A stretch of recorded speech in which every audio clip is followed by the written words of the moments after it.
And now, it's time for another Dice Tower review with Tom Vasel. Hey folks, today we're going to be taking a look at a small expansion for King of Tokyo, the Halloween. Okay, this is a small expansion. It's called Collector Pack 1. Basically, it brings 2 new monsters to King of Tokyo, so it's always great to have new monsters. People like variety, even though I still love me the king. But it also adds costumes, because you know that when monsters are going around and destroying cities, they like to dress up in Halloween costumes, right? Yeah, we better get to looking at this expansion.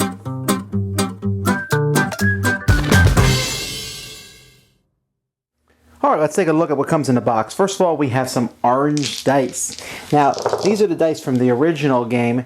The original game dice, they actually redid them because these are just printed on. I actually like the ones with the imprints better, like these orange ones. I just haven't got around to buying a new set of dice yet. But the orange dice don't do anything different. They're just orange for the Halloween theme, of course. And you know what? I think it's great to have an extra set of dice on the table. Then the next thing that's in this set are costume cards. This is the whole theme of this, the Halloween theme. And each of these costume cards, you can buy them just like any of the other cards that you buy. This one costs 4 energy. And they give you an ability like this: when you deal damage, steal 1 energy from each monster you damaged if they have any. So they're great little cards. The difference here is if you attack somebody and you roll at least 3 claws and you damage them, you can steal their costume, but you have to pay them the energy for that. And you can have multiple costumes, so you could be a ghost witch if you wanted to. You can be both of them at the same time. And so there's 12 of these costumes here in this set. The Statue of Liberty. I still have a hard time. The zombie I really like. You don't get eliminated when you go down to 0 health. So as long as you have this, you're just not eliminated. This is a great card. Of course, if this is stolen from you, then you die. And the robot can lose energy instead of health. This guy wins with 17 stars instead of 20. We have the cheerleader, which is so dumb I can't even... Well, that's even dumber, the princess. The vampire, you can heal damage when you do damage. The devil, and my favorite one, the clown. This one's awesome. Because the clown, if you roll a straight 1, 2, 3 heart attack energy, you can choose the face for each die. Can you imagine doing 6 damage on a turn deliberately? Or if you need it, taking 5 points? The clown is a great outfit, even if it does look kind of dorky. Then we have 2 new monsters, and these are great monsters. If only, I mean, not only from the artwork here, we got Pumpkin Jack, who throws flaming pumpkins to the very fearsome Boogie Woogie. Look at those people running from him there. So I like both of these guys, and so it adds 2 more people. Now, this game, also for each of these characters, comes with evolution cards for them. Now, this doesn't work unless you have the evolution expansion, but I'm glad that they're continuing this because this helps differentiate them. These guys have what is called, each of them has a couple gift evolution cards, where they're cards that when you get evolution, and just to refresh your memory, evolution is gotten when you roll 3 hearts. Even if you're in Tokyo, you can still heal with them and you can draw an evolution card from your pile. And this game also has a variant where you could, there's ones where you can start with an evolution, or in this game you can even start with a costume if you want. But anyhow, detachable head, whenever the monster who owns this takes damage, they deal 1 damage to the monster who has this evolution. So basically, whoever owns this, whenever they own this monster, whenever they do damage, the monster who has this takes 1 more damage. So Pumpkin Jack can, essentially, this, it sounds all confusing, this card, but what it means is, when Pumpkin Jack throws this at somebody and they're holding this and he hits and he does damage at all, you take a damage too. This is one of the coolest cards in the game, the detachable head. But there's also things like this Ignis Fatus.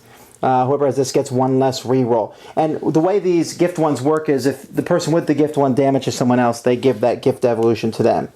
And Pumpkin Jack also has the Bobbing for Apples, where you can spend 2 less when you buy a card from the center. If the card replaces it has an odd cost, then the card you bought is discarded for no effect. So basically this is kind of like this random thing. You get a permanent 2 discount, but half the time. So that's interesting. He also has a scythe.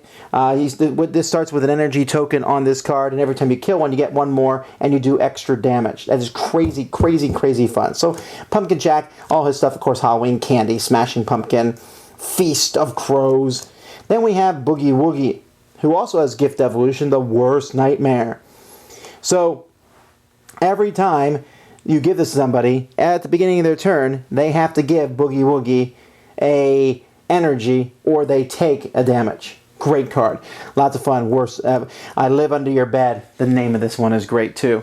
Where the monster has his evolution rolls one less die. So that's great.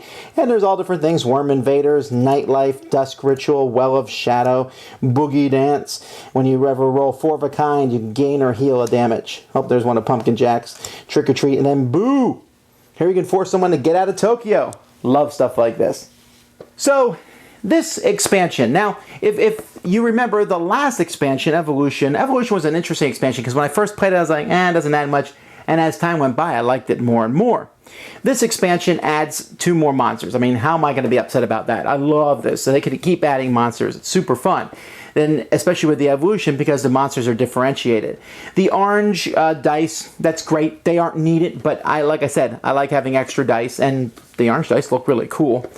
The costumes, that's obviously a big part of this expansion. I like anything that adds more variety to the deck of upgrades for the monsters.